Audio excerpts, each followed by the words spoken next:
बिस्मिल्लाहिर्रहमानिर्रहीम। अस्सलाम वालेकुम नाज़रीन, आप यूट्यूब चैनल देख रहे हैं। मैं इमरान ख़ान हूँ। ये बहुत इंपॉर्टेंट वीलॉग है क्योंकि आज का दिन बहुत अहम था।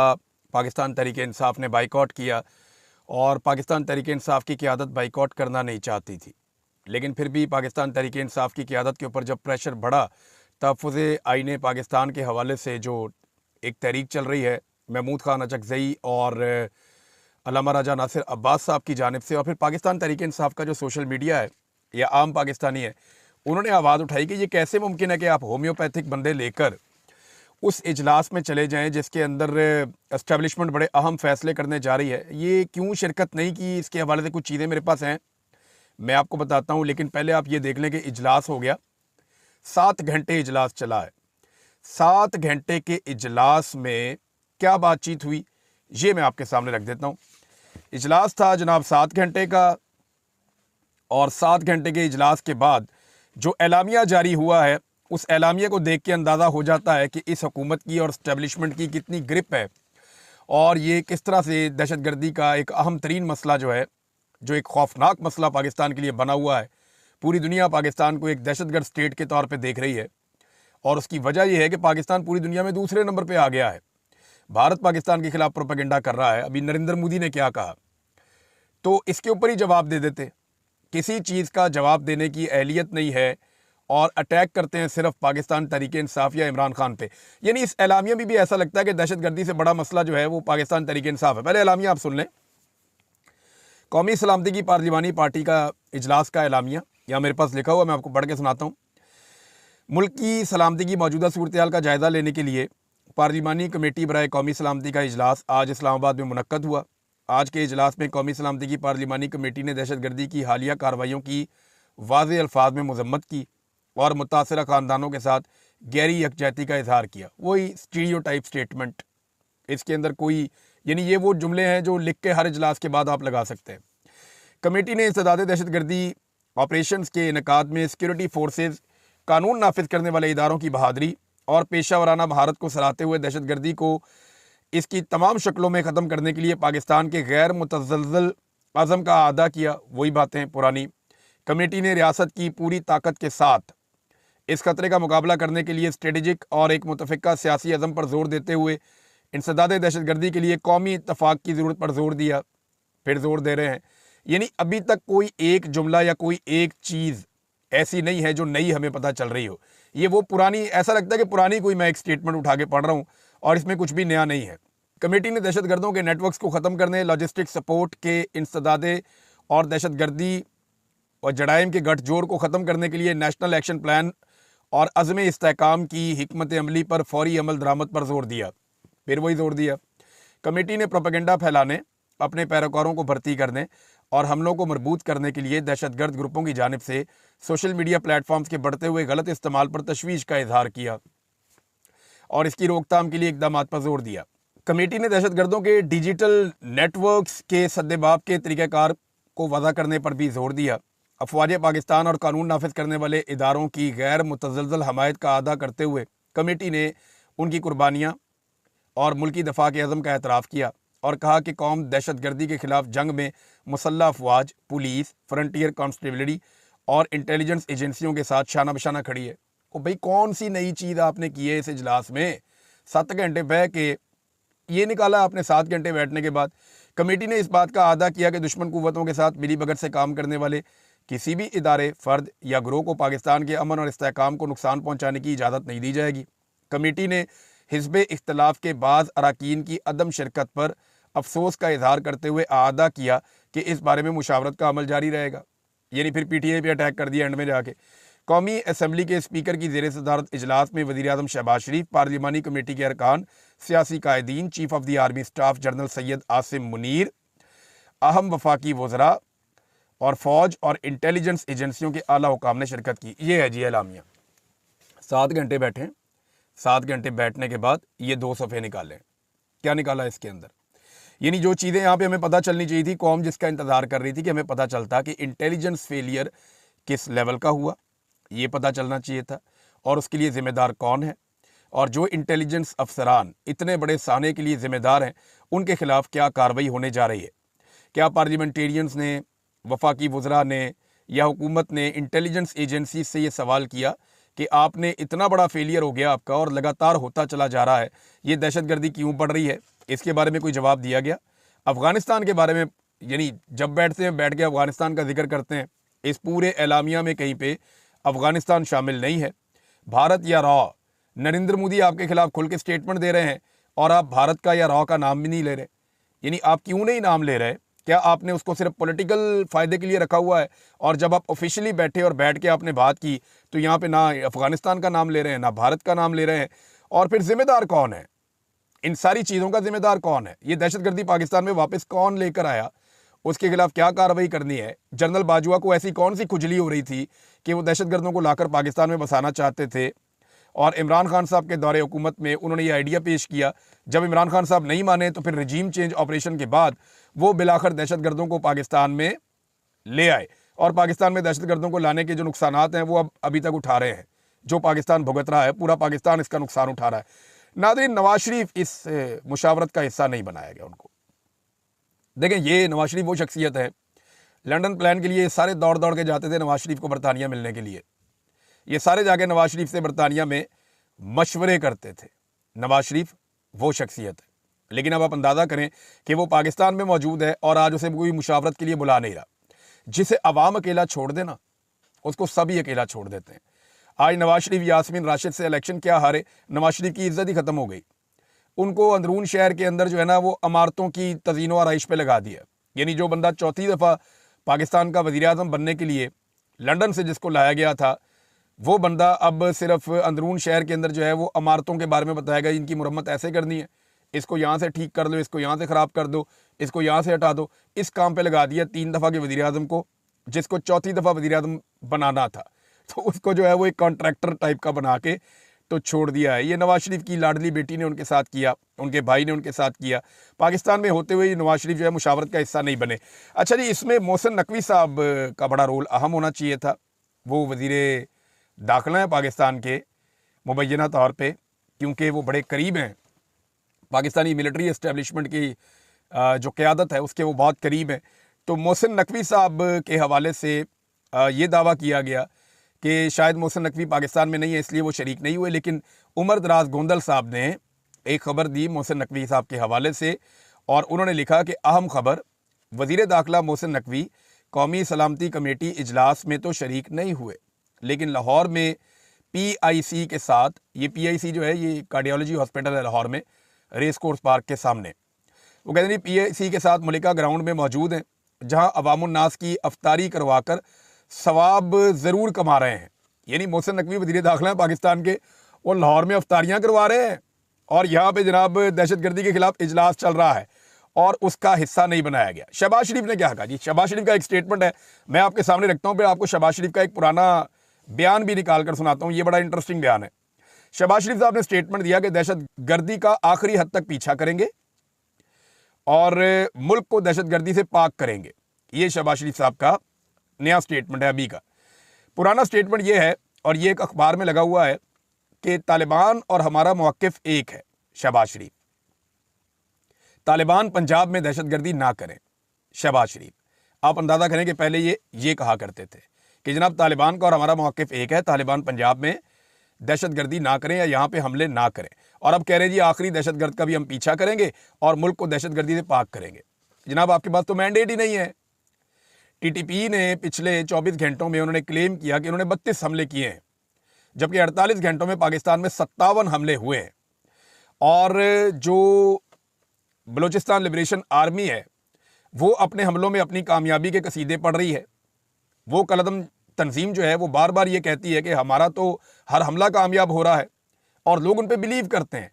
आज दोनों तरफ जो अस्करियत पसंद है उनकी आवाम में जड़ें गहरी होती जा रही हैं और फौज तनहा होती जा रही है। इस पर माइकल कुगलमैन है, उन्होंने एक स्टेटमेंट दिया है, ये स्टेटमेंट आपको ज़रूर सुनना चाहिए। और देखें, हमें अदराक नहीं हो रहा, हमें समझ नहीं आ रही कि हमारे साथ क्या हो रहा है। पूरी दुनिया को समझ आ रही है कि इस वक्त पाकिस्तान कहाँ खड़ा है और पाकिस्तानी फोर्सेस जो है वो तन्हाई का शिकार हो रही हैं और उसकी वजह सिर्फ और सिर्फ सियासत में मुदाखलत है। ये ज़रा माइकल कुगलमैन का स्टेटमेंट आप देखें। वो ये कहते हैं कि पाकिस्तान एक तशवीशनाक सिक्योरिटी बहरान का सामना कर रहा है। हालिया दिनों में BLA के हौसला अफजा हमले और TTP की बेरहम बहार, ये ऑफेंसिव के तहत दर्जनों हमले हो चुके हैं। रियासत मुखालिफ अनासर अपनी सलाहियतें बढ़ा रहे हैं और भर्तियां तेज कर रहे हैं और आपस में इत्तेहाद कायम कर रहे हैं, और एक कमज़ोर होती फौज के लिए ये एक बड़ा इम्तिहान है। ये जनाब माइकल कुगलमैन ने कहा। अब जनाब आप आ जाएं इमरान खान साहब की तरफ, जिनकी पार्टी बहुत उतावली हो रही थी और उन्होंने होम्योपैथिक किस्म के नाम दे दिए थे ज़्यादातर, कि ये जाएंगे और जाकर वहाँ पे एस्टेब्लिशमेंट के सामने बैठेंगे, आर्मी चीफ और बाकी इंटेलिजेंस चीफ्स आए होंगे और उनके सामने जाके अच्छी अच्छी बातें करेंगे और उठ के आ जाएंगे, जनाब हमने शिरकत कर ली और हम बड़े मुहिब्बे वतन हैं। भाई मुहिब्बे वतन होने का कोई सर्टिफिकेट आपको फौज ने तो नहीं देना या कोई एस्टेब्लिशमेंट ने तो नहीं देना। ये तो पाकिस्तान की कौम और तारीख फैसला करेगी कि कौन मुहिब्बे वतन था और कौन गद्दार था। आज याया खान का पूरा ख़ानदान या उसका पूरा इदारा मिलकर भी जोर लगा ले तो याया खान को मुहिब्बे वतन साबित नहीं कर सकते, हालांकि वो पाकिस्तान की आर्मी का चीफ था। तो ये तो तारीख ने फैसला करना है ना कौन मुहिब्बे वतन था और कौन गद्दार था, किसने आइन के साथ और लोगों के साथ गद्दारी की है। अब इमरान खान साहब का अगर स्टेटमेंट है तो वो मैं आपके सामने रखता हूँ। एक तो उनकी बहन उन्हें मिलकर आई, फैसल फरीद साहब मिलकर आए। जो लोग मिलकर आए उन्होंने क्या कहा, इमरान खान साहब ने अंदर उन्हें क्या बताया, ज़रा ये आप सुन लें। नंबर एक तो अलीमा खान ने कहा कि इमरान खान ने कहा कि जनरल याया ने शेख मुजीब की बीवी को जेल में नहीं डाला, जनरल ज़िया ने भुट्टो को जेल में डाला लेकिन उनकी बीवी को जेल में नहीं डाला, जनरल मुशर्रफ ने नवाज शरीफ को जेल में डाला लेकिन उनकी बीवी को जेल में नहीं डाला, लेकिन बुशरा बीबी को जेल में डालकर मुझे कमज़ोर करने की कोशिश हो रही है। ये इमरान खान साहब ने अलीमा खान साहिबा के जरिए, यानी डिक्टेटर्स ने भी वो नहीं किया, याया ने भी वो नहीं किया, ज़िया उल हक ने वो नहीं किया, मुशर्रफ ने भी वो नहीं किया, जो काम जो है इस दौर में हो रहा है। फिर अलीमा खान ने बताया कि इमरान खान का अखबार 5 रोज़ से दोबारा बंद कर दिया गया। इमरान खान का टीवी भी एक मरतबा फिर से बंद कर दिया गया ताकि वो खबरें ही ना देखें, अखबार पढ़ ना सकें, टीवी देख ना सकें। तो इमरान खान को दुनिया से एक दफ़ा फिर काट दिया गया कि उन्हें पता ही ना हो कि जाफ़र एक्सप्रेस हमले के बाद कोई APC हो रही है या कोई मीटिंग हो रही है या कोई इजलास होने जा रहा है, किसी चीज़ के बारे में इमरान खान साहब को मालूम ही ना पड़े, लिहाजा उन्हें दुनिया से काट दिया गया। इमरान खान बेखबर थे। हमारे बताने पर इमरान खान ने कहा कि APC की वजह से ही मेरी हर चीज़ बंद कर दी गई है। ये जनाब, ताकि इमरान खान साहब के जो साथी हैं ना, ये करते क्यों हैं मैं आपको बताता हूँ। इमरान खान साहब का अखबार बंद कर देते हैं, इमरान खान साहब का टीवी बंद कर देते हैं। अब उन्हें कोई इन्फॉर्मेशन नहीं मिल रही आज़ाद ज़राए से। अब वो बैठे हैं अपने सेल के अंदर। अब कंप्रोमाइज़ किस्म के लोगों को इमरान खान साहब से मुलाकात करने के लिए भिजवा देते हैं। वो लोग इमरान खान साहब को सिर्फ उतनी बात बताते हैं जितनी एस्टेब्लिशमेंट ज़रूरी समझती है। यानी मिसाल के तौर पे अगर इमरान खान साहब से एक फ़ैसला लेना है तो उस फैसले की ग्राउंड बनाने के लिए उतनी ही हकीकत इमरान खान साहब के सामने रखी जाएगी जितनी ज़रूरी होगी। जो बाहर माहौल चल रहा है, जो बाहर आवाज़ें उठ रही हैं, जो बाहर एक चीज़ हो रही है, जो खुल के लोगों में ओपिनियन है, वो नहीं कभी बताई जाएगी। तो इमरान खान साहब की अपनी क़यादत के अंदर से कंप्रोमाइज़ लोगों को इजाज़त दी जाती है कि वो जाएं और जाकर इमरान खान साहब से मिले और जितनी बात उन्हें कही जाती है उतनी बात करें ताकि इमरान खान साहब उसके मुताबिक फ़ैसला करें। और जब कभी ऐसा करवाना हो तो अखबारात बंद कर दिए जाते हैं, क्योंकि अखबारात में कहीं ना कहीं सिंगल कॉलम में या किसी खबर के अंदर किसी एक जुमले में ऐसी कोई एक चीज़ सामने आ जाती है जिससे इमरान खान के लेवल का लीडर ये समझ जाता है कि बाहर पब्लिक पल्स क्या है। यानी ज़रूरी नहीं है कि अखबार के अंदर सारा कुछ ही लिखा हो। जो अखबार पढ़ने वाला है ना, जिसकी कॉमन सेंस है, उसको आइडिया हो जाता है कि बाहर क्या चल रहा है, उसे समझ आ जाती है। खबर को पढ़ने के बाद उसके अंदाज़ा हो जाता है। यानी लोग डिफेंसिव पे चले जाते हैं ना, या अटैक करना शुरू हो जाते हैं, तो उसमें इमरान खान साहब को आइडिया हो जाता है कि बाहर एक्चुअली पब्लिक का रिएक्शन क्या है और लोग किस तरफ को जा रहे हैं। अब नाज़रीन, ये अलीमा खान साहबा ने बताया कि इमरान खान साहब की इन्फॉर्मेशन इसलिए बंद की गई थी ताकि उन्हें अपने मौके पर लाया जा सके। फिर उन्होंने कहा, मैंने इमरान खान को बताया कि आपके केसेस नहीं सुने जा रहे, ताख़ीर की जा रही है। ये सुनने के बाद भी उन्होंने वादे तौर पर कहा कि जो मर्ज़ी कर लें, मैं अपने मुल्क की यूनिटी और आज़ादी के लिए खड़ा हूँ, मैं जुल्म के ख़िलाफ़ और रूल ऑफ लॉ के लिए खड़ा हूँ। इन चीज़ों की खातिर हर किस्म का जुल्म बर्दाश्त कर लूँगा और मैं ये कर सकता हूँ, ये इमरान खान साहब ने कहा। फैसल फरीद साहब, फैसल हुसैन साहब जो हैं, वो मिले इमरान खान साहब के लॉयर। उन्होंने कहा कि अल्हम्दुलिल्लाह इमरान खान साहब से मुलाकात हुई, उन्होंने नेशनल सिक्योरिटी कमेटी के बाइकॉट को सही फैसला करार दिया। उन्होंने कहा कि फेडरेशन की सबसे बड़ी पार्टी के लीडर को बाहर रखकर ये कौन सा इत्तफाक़ राय हासिल करना चाहते हैं। उन्होंने बेबाकी से अर्दली हुकूमत के सामने झुकने से इनकार करते हुए कहा कि अगर उन्हें सारी उम्र भी जेल में रहना पड़ा, वो इस जबर और फस्तायत के सामने कभी नहीं झुकेंगे। उनका कहना था कि मुल्क को सियासी जमातें ही मुत्तहिद रख सकती हैं। 71 में भी सियासी जमातों को मौका मिलता तो मुल्क दो टुकड़े ना होता। उन्होंने बलूचिस्तान के मसाइल के हल पे अपने मौक़िफ़ का आदा करते हुए कहा कि जब तक लोगों की नुमाइंदा हुकूमत नहीं आएगी, मसाइल हल नहीं होंगे। इमरान खान साहब ने मौजूदा हुकूमत की पॉलिसियों को मुल्क के लिए ज़हर कातिल करार दिया और कहा कि दहशतगर्दी का मसला सिर्फ फ़ौजी हिकमत अमली से तय नहीं होगा, बल्कि इस अफरियत का सियासी हल ही देर पास साबित होगा।